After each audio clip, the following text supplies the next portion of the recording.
আসসালামু আলাইকুম। যারা কোয়েল পাখি পালন করতেছেন এবং পালন করতে ইচ্ছুক তাদের জন্য আজকে সুন্দর একটা ভিডিও বানাবো। আর এই ভিডিওতে অবশ্যই আপনাদেরকে দেখাবো যে কোয়েল পাখির খাঁচা কীভাবে তৈরি করতে হয়। সো আজকে 200 কোয়েল পাখির জন্য একটা খাঁচা তৈরির আপনারা এস্টিমেট দেখাচ্ছি। এটা হচ্ছে আপনার কোয়েল পাখির 200 কোয়েল পাখির খাঁচা। এটার উচ্চতা হচ্ছে আপনার 54 ইঞ্চি। একবারে খুঁটি যে সাইডটা দেখতে পাচ্ছেন, এই যে একটা খুঁটি, আর একটা খুঁটি, এই পাশে আর একটা খুঁটি, এভাবে মোট 4টা খুঁটি নিয়ে হবে আপনার 54 ইঞ্চি।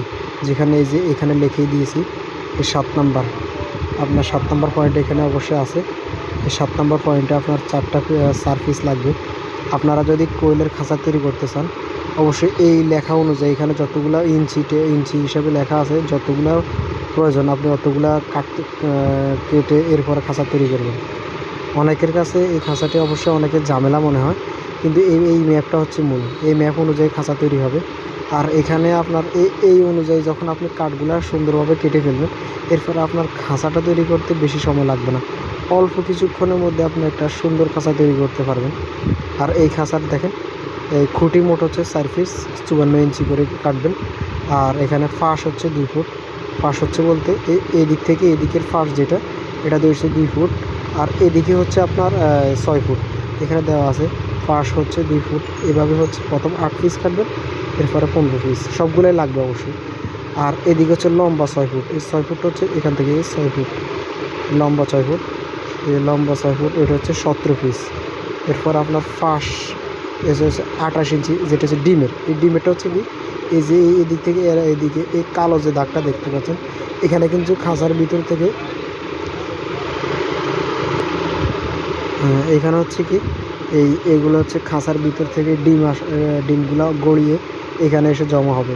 এই কালো দাগটা হচ্ছে এখানে। আর এই যে ডিম আসার স্থান, এটা হচ্ছে কি এখান থেকে ডিমের জন্য একবারে চিকন আকারে জায়গা থাকবে, যেগুলো একটা ডিম আগে ফেলে থাকবেন।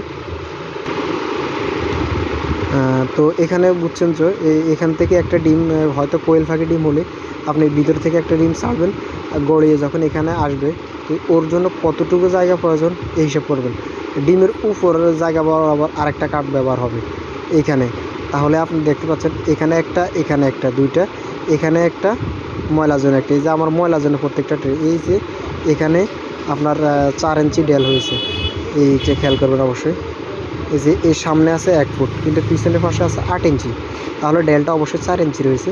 আবার এখানে দেখেন, এখানে হচ্ছে 4 ইঞ্চি, 8 ইঞ্চি জায়গা আছে, আর এখানে 4 ইঞ্চি হয়ে গেছে।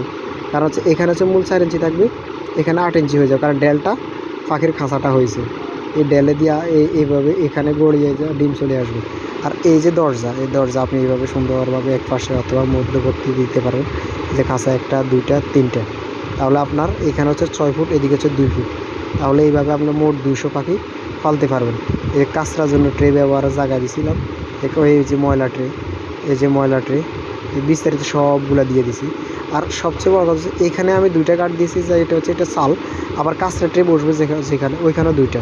এটা কাঁচরা ট্রে, যেহেতু এখানে উপর আর খাঁচা নাই, তাই এখানে ট্রে বসবে না, কিন্তু এখানে বসবে। এখানে 2টা হবে কাঁচরা ট্রের জায়গায়।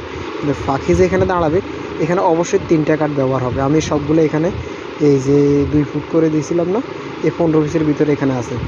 পাখি যে এখানে দাঁড়াবে ওখানে অবশ্যই ভিতরে 3টা আপনার কাঠ ব্যবহার হবে, যেন পাখির ডিম সুন্দরভাবে চলে আসে এবং পাখিও সুন্দরভাবে দাঁড়াতে পারে। এটা হচ্ছে মূল খাঁচা।